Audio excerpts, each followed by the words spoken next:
নমস্কার সবাইকে সুন্দরবন কুকিং এর আরো একটি নতুন পর্বে অনেক অনেক স্বাগত জানাই। এইমাত্র আসলাম বাড়ি থেকে। তো বাড়ি থেকে সকালবেলা উঠে তো অনেক কাজকর্ম থাকে, সেগুলো সেরে এসে আর এই জলঘরের উপরে এসে বসলাম। সোনা আর ওর বাবা আগে চলে এসছে। তো এই গরমের মধ্যে মনে হচ্ছে যদি রান্না বান্না না সিস্টেমটা থাকতো তাহলে ভালো হতো। জল খেয়ে ঠান্ডা হোক গরম হোক যা জল নর্মাল জল খেয়ে মোটামুটি ঘুমিয়ে পড়তাম। তো উপায় নেই, রান্না করতে হবে। আমি যদি নিজেরটা ভাবি যে জল খেয়ে ঘুমিয়ে পড়বো সেটা সম্ভব, কিন্তু পরিবারে আরো সবাই আছে, তাদের কথা ভেবে তো রান্না করতেই হবে, বসে থাকলে হবে না। আর আজকে গরম আছে কিন্তু তার মধ্যে বেশ দারুণ হাওয়া। এই হাওয়ায় মনে হচ্ছে একেবারে ঘুমিয়ে যায়, চুল টুল এলোমেলো হয়ে যাচ্ছে। এই হাওয়া বললাম আর তখন কি ঝট করে হাওয়াটা বন্ধ হয়ে গেল নাকি রে শুনো? একেবারে মুক্ত হাওয়া হচ্ছে এখানটায় বলে না, সব জায়গায় হচ্ছে। তো এখানে বসে শান্তি। তো এখান থেকে বসে গিয়ে একটু রান্নার দিকে যাব। কিছু করার নেই, রান্নাও করতে হবে, খেতেও হবে, গরমও উপভোগ করতে হবে, হাওয়াও খেতে হবে, সব মিলিয়ে মিশিয়ে। তো আপনারা সম্পূর্ণ পর্বটার সাথে থাকুন, আশা রাখছি ভালো লাগবে। আর এখনো যারা আমাদের চ্যানেলটি সাবস্ক্রাইব করেননি, প্লিজ চ্যানেলটি সাবস্ক্রাইব করে সবাই পাশে থাকবেন। তো সাথে থাকুন।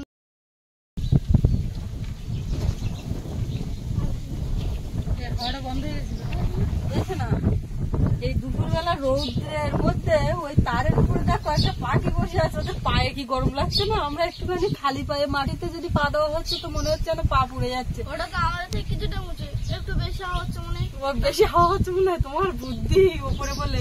প্রখর তপন তাপে আকাশ তৃষায় কাঁপে, বাসু করে হাহাকার। বাইরে প্রখর রৌদ্র, কিন্তু এই যে খড়ের চালার নিচে গরমের সময় থাকাটা খুব আরামদায়ক।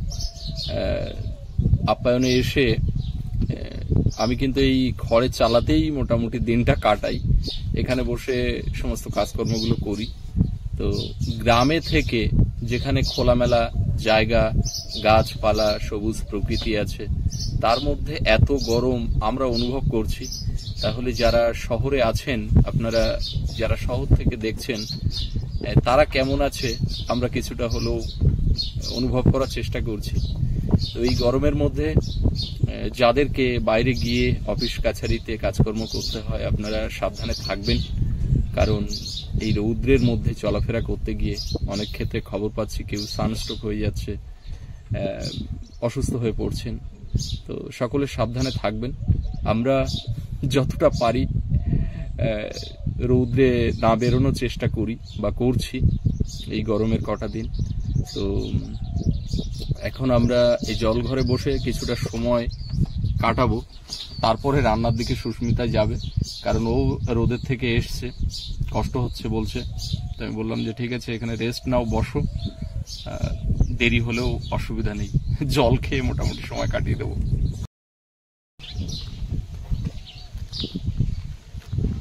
এখন বেগুন গাছের দিকে উঁকি মারছি। ওই পাশের বেগুন গাছ থেকে সবসময় তুলি, আর এইখানকার গুলো তোলা হয় না। এখান থেকে এখন বেগুন তুলবো। ওই পাশে কটা ছোট ছোট গাছ ওখানে নেই। এইখানেও এই শাড়িতে কিন্তু ভালোই হয়েছে।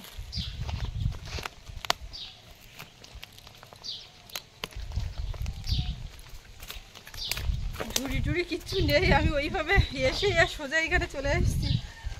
আজকে কি যে রান্না করবো তারও কিন্তু এখনো ঠিক নেই, কেননা মাছ টাছ কিছু পাওয়া যায়নি। বাড়িতে শুধু ডিম আছে,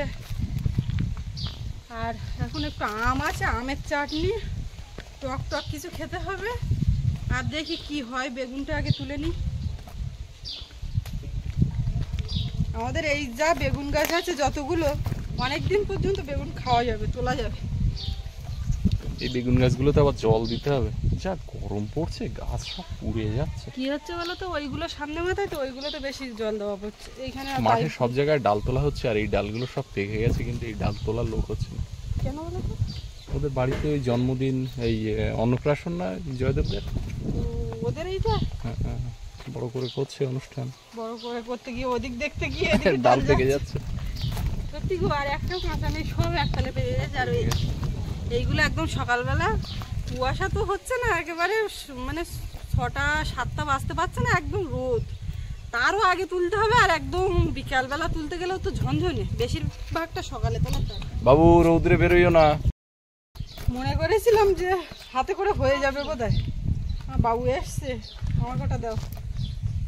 এখনো ওই সামনে যে গাছ আছে, এক একটা গাছে যেন এক তরকারি করে বেগুন, তুলতেও ভালো লাগে, কিন্তু বাড়ি যে জিনিস হয় তো তখন আর খেয়ে পারা যায় না। না না, এইগুলো অনেকগুলো, এইগুলো রেখে দিলে তো নষ্ট হয়ে যাবে না, গাছে তুলে রাখলে তো। বাবু একটা বুদ্ধি দিয়েছে, কিন্তু আমি আসলে নেব না। আসল দিয়ে মুছতে লাগছে না সবসময়, বেগুন লাগাবো না।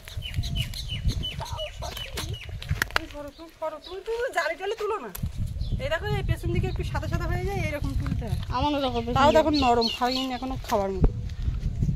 আর তুলবো না কি বাবু, বেগুনের স্বাদই বাবুর এক হাতে, আর আমি 2 হাতে করে নিয়ে পড়তেও দেবো না, নিয়ে যাবো সোজা। বেগুন কি খাবে বলো দেখো দেখে।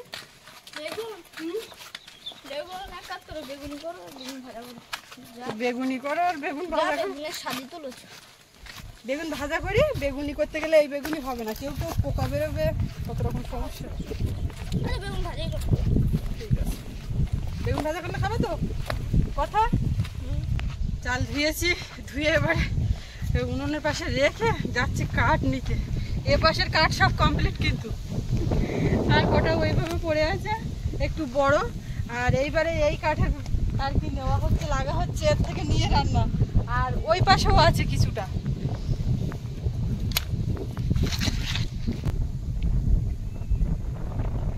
গাঙে একেবারে ভরা জোয়ার, নদী কানায় কানায় পরিপূর্ণ।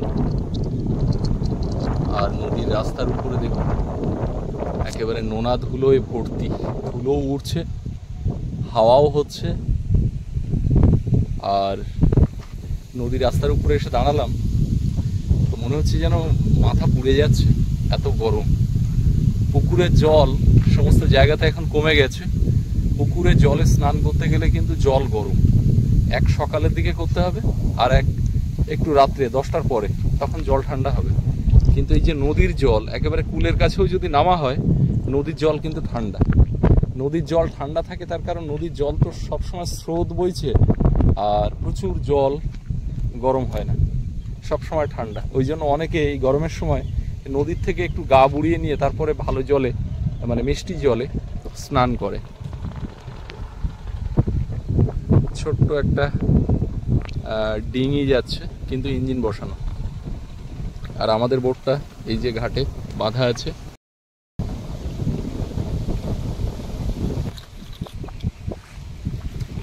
এই কটা করে করে গোস করে করে নিয়ে যাই, এখানে কটা আছে, আর লাগলে নিয়ে যাবো, ওখানে রৌদ্রে আছে, থাক। ঠিক আছে, ওই দড়িটা তো ছিঁড়ে গেছিল, দড়ি কোথায় আমার লাগছে।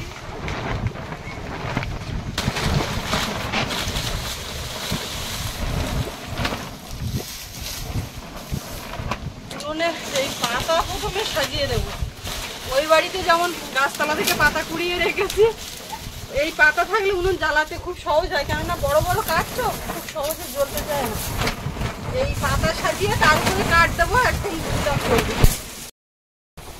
উনুনটা এবারে জ্বালাবো, তো তার আগে এইখানটায় একটুখানি আবার নেতা দিয়ে নিচ্ছি, তার কারণ এমনি পরিষ্কার গোবর মাটি দেওয়া, তো খোলা জায়গা তো, ওই জন্য রান্নার আগে একটু না দিয়ে নিলে হয় না।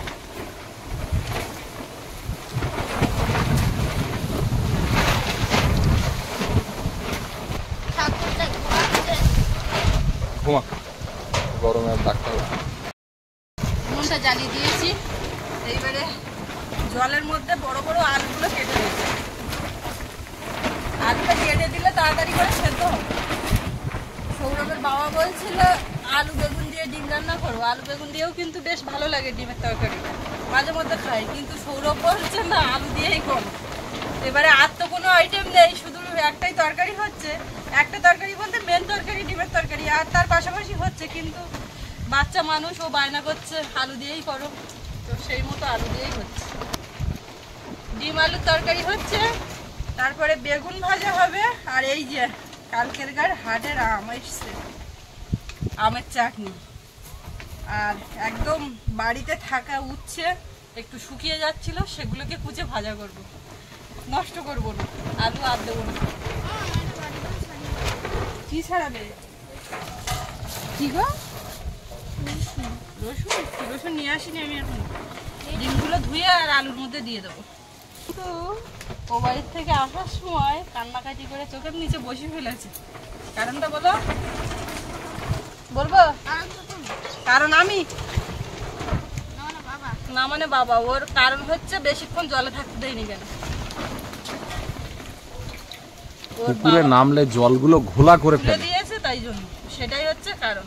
ওরে বাবা, আমি জলে আবার চান করবো এক নাগাড়ে বলে যাচ্ছে। তারপরে আমি বলে আমি দরজা লাগিয়ে দিচ্ছি, চলে যাচ্ছে।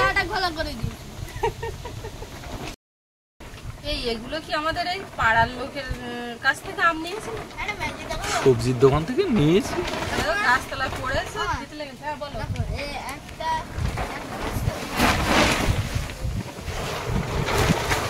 ম্যাজিক দেখালো, একটা পাঁচ তো চেপে দিয়ে আবার দুটো পেঁয়াজ হয়ে গেছে। তাই তো, সত্যি তো দেখার মতো ম্যাজিক। তুই এই পেঁয়াজটার ম্যাজিক করে দুটো দেখাও তো দেখি, হবে না? ওইটাই একদিক থেকে চেপেছে, উপর থেকে মনে হবে একটা। ও আগে থেকে দেখে নিয়েছে, এবার আমি দিচ্ছি এক থেকে দুটো করো, পারবে? না না, সব ছাড়িয়ে না, নষ্ট হয়ে যাবে। আর ছাড়াতে হবে না, আর লাগবে না। তা হালকা থাক, ওইভাবে আর লাগবে না বেশি। আমের চাটনিতে মিষ্টি কম দেবে, আর না মিষ্টি দিতে হবে, আর হালকা করবে। হ্যাঁ, একটু ঝোল মতো চাটনি, টক টক। এই পদ্ধতিতে খেতে হবে না। ওই আঠা আঠা আর মিষ্টি দিয়ে একেবারে ভর্তি করো, ও হবে না। আচ্ছা ঠিক আছে। টকটা গরমের সময় খাওয়া দরকার, সেই কারণে হালকা ঝোল টক একদম। পেঁয়াজ লঙ্কা এগুলো কেটে নিচ্ছি, আর আদা রসুনটাও এক ফাঁকে বেটে নিয়ে এসেছি। এখানে কিন্তু এক জায়গায় মাইক বাজছে, আমাদের ওই বাড়ির ধারে তো 2-3 জায়গায়। এখন চারিদিকে অনুষ্ঠান, এটা না সেটা লেগেই আছে, আর মাইক গান বাজছে। এই যে বেগুনগুলো তুলেছি ওইখানে ওই কটা গাছ থেকে, আর এই পাশে যে বেগুন গাছগুলো আছে আপনারা দেখেন তুলি, ওই বেগুন গাছ থেকে বেগুন তুললে মানে এর 3 ডবল হবে। আর ঘরে কিন্তু আরো আছে, তো এখন টাটকা টাটকা এগুলো রান্না করবো। শুধু বেগুনই খাও? এত বেগুন আমাদের বাড়ি থেকে কেউ তো বেগুন কেনে না। তোমরা ব্যবসার কথা বলো। ওদিকে ভাতও ফুটে গেছে আর ডিম আলুটা সেদ্ধ হয়ে গেছে, উঠিয়ে নেব। আলু ছাড়াবে পারবে না, ওর নখ ব্যথা করবে। ওটি তো আসলে নেই না।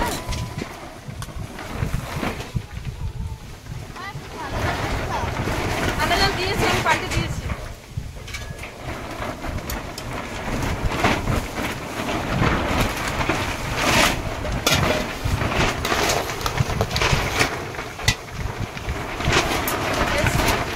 ভাতটা হতে এখনো বাকি আছে, এর মধ্যে আজকে আদর চাল আর সেদ্ধ চাল মিশিয়ে দিয়েছি।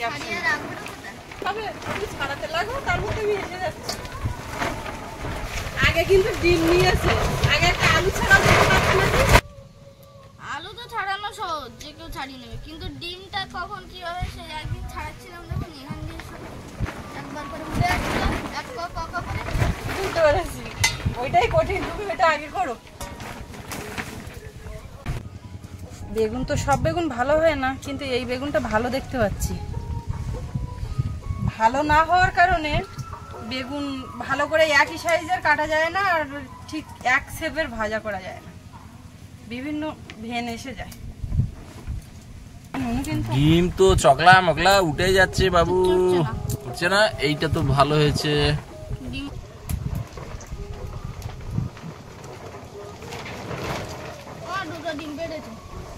তাই তো আজকে মুরগি দেখবে 6খানা ডিম পারবে, পারবে না? ভাতটা ফ্যান ছেড়ে দিয়ে হয়ে গেছে একদম, মানে সেই নাড়ি ধরে বসে থাকার মতন। আতপ আর সেদ্ধ একসঙ্গে মেশানো তো, মানে নরম যাতে না হয়ে যায়, শুধু বারবার দেখে দেখে এই ফ্যান ঝেড়ে দিচ্ছি। কড়াইতে এখন তেল দেবো, দুই দিকেই তেল দিয়ে দেবো। এদিকটায় চাটনি করব আর এদিকটায় বেগুন ভাজবো। বেগুনগুলোর মধ্যে লবণ আর হলুদ মাখিয়ে ভালো করে নিয়ে আর ভেজে নেব। অল্প করেই করছি, বেশি করলে খাওয়া যাবে না। আমার একটা উচ্ছে আলু ভাজা হচ্ছে। এটা একটা বেগুন দেবো নাকি গো? দাও একটা বেগুন কুচিয়ে দাও, নাহলে বড্ড কম হয়ে গেছে। এখন তেলের মধ্যে শুকনো লঙ্কা আর তেজপাতা দেবো আর একটু কালো সরষে।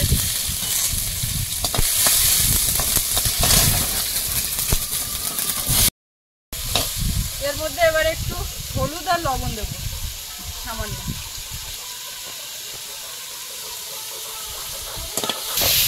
ভালো করে এখন একটু ভেজে নেব। আমাদের বাড়ির গাছের আম গাছতলা পড়ছে, তো ওই আম একটু টক হয়েছে কিন্তু কষ কষ ভাব যায়।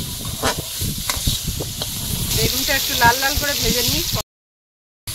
এবারে এর মধ্যে জল দেবো। কতটা ঝোল খাবে? হালকা ঝোল, টক টক ঝোল, চিনি টক দেখো, মিষ্টি, টক মিষ্টি। চিনি দেখো এইগুলো আছে, এতে এর বেশি আর দিতেও পারবো না, চাইলেও দিতে পারবো না। ঠিক আছে, টক যেন থাকে। কিরকম টক খাওয়ালো সে আমি জানি। গরমের সময় একটু টক খেতে হয়। বাবু ডিম ছাড়িয়ে চলে গেছো, আলু ও বলছিল না যে আলু ছাড়ানোটা সহজ ব্যাপার, ওটা সবাই পারে। ওই জন্য সবার জন্য রাখা আছে। এদিকে দেখো গিয়ে গামলায় বসে পড়ি। এ তো সেই গামলা বাবা, হ্যাঁ আবার গামলায় কি করবে, এখানে তো কোনো চেয়ারও নেই। চেয়ার নেই, এই তো ঘরের চেয়ার। আমার সোনা তো ডিম ছাড়িয়ে উঠে চলে গেল। এখন এই ডিমগুলোই এইভাবে একটু কেটে কেটে দিচ্ছি, ভেতরে সব ঢুকবে। আর আলুগুলোও সব ছাড়িয়ে নিয়েছি, এই যে একটু ফাটিয়ে দিচ্ছি সব। আমটা সেদ্ধ হয়ে গেছে, একটু এইভাবে গলিয়ে দেবো ভালো করে। এবার একটু চিনি দেবো। আর দেবো না দিও না, একটুখানি খাও, একেবারে পাত্র খালি করতে নেই। টকটা লাগলে হবে।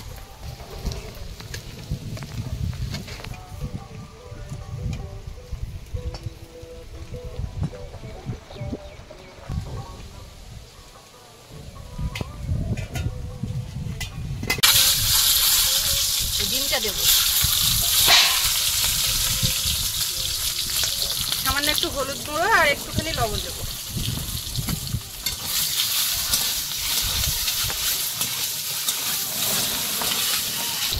ডিমটা হালকা করে ভেজে নিয়েছি, এবার উঠিয়ে নেব। এবারে এই তেলের মধ্যে আলুটা দিয়ে ভেজে নেব। আলুর মধ্যে হলুদ গুঁড়ো দেবো আর লবণ দেবো, কাঁচা লঙ্কাটাও দেবো।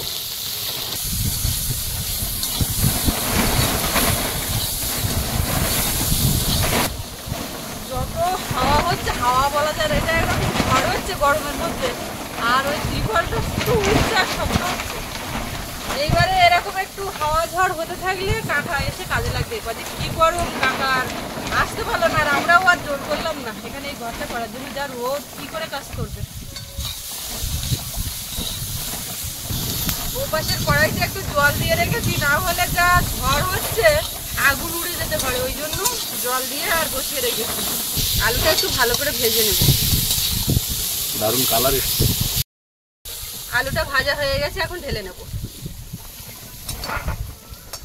কড়াইতে আবারও একটু তেল দিয়েছি, এর মধ্যে দেবো পেঁয়াজ কুচি।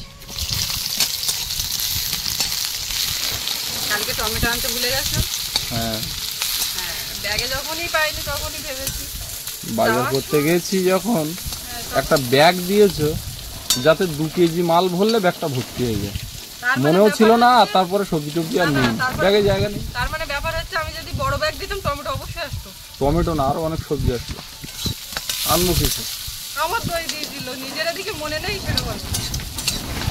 ব্যাগটা বড় দিয়ে দেখতে, আর আমার বাজার করতে অত সময় লাগে না তো।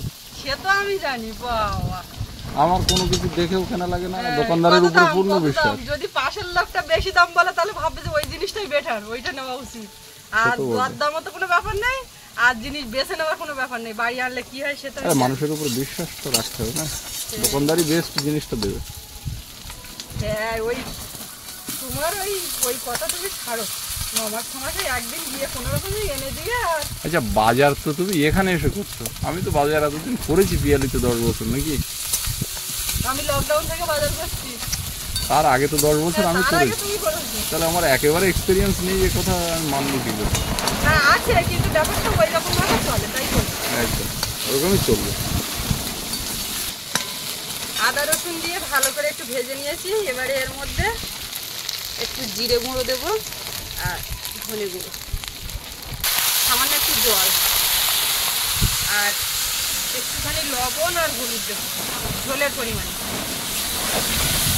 একটুখানি কাশ্মীরি লঙ্কা গুঁড়ো দিলাম, না দিলে ডিমের তরকারি খাওয়া লাগবে। ঠিক আছে, মশলাটা একদম রেডি হয়ে গেছে, এবারে আলুটা দেবো।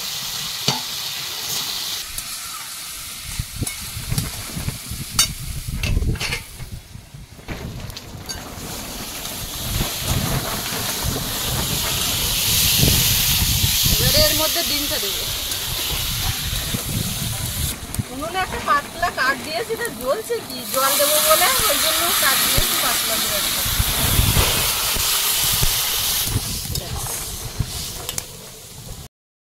তরকারিটা হয়ে এসছে, এবারে একটু গরম মশলা গুঁড়ো দেবো।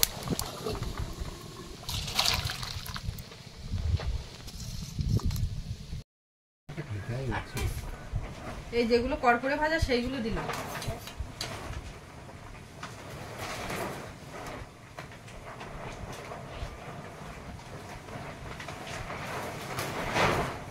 বেগুন আমার পড়েছে, ওটা তো উচ্ছের বেগুন। পড়েছে।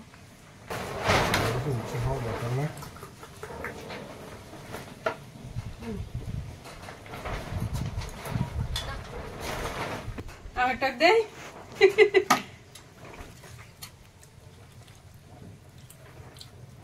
কষা কষা করে করেছো?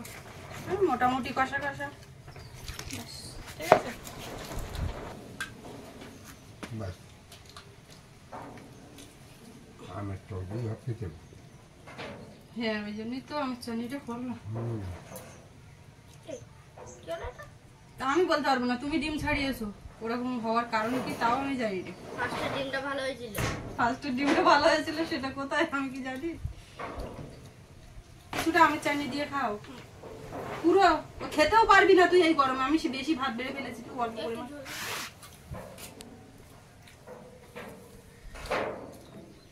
ঠিক আছে, তোমার কাজ যেটাই হোক সেটা করো। আমার কোনো কাজ নেই। কোনো কাজ বলতে না। আমার এই মাখানো কাজটা, তাই তো? একদম হেভি না লেগেছে। ঠিক আছে, প্রথম গালাই কুসুম পড়েছে। সব কিছু সব জায়গায় মাখানো, ওই জন্য খেয়ে নাও।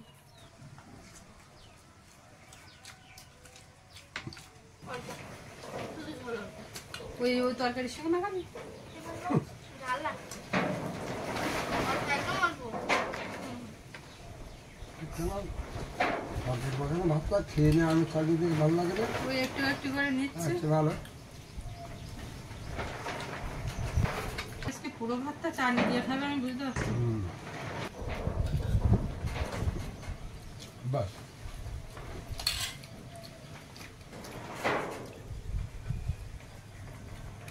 হালকা করে চাটনি। না না আমার বাড়িতে দিয়ে না সব খালি নি তো আল্লাহ থাকে থাকবে না রাত্রেও খাওয়া আচ্ছা যাবে। ঠিক আছে, সোনার কে আর দেবো। এবারে আমরা দুজনে বসবো, তো পর্বটা এখানে শেষ করব। আপনাদের কেমন লাগলো কমেন্টে জানাবেন, আর সবাই ভালো থাকবেন। দেখা হচ্ছে আগামীকাল, আর এতক্ষণ সাথে থাকার জন্য সবাইকে অনেক অনেক ধন্যবাদ।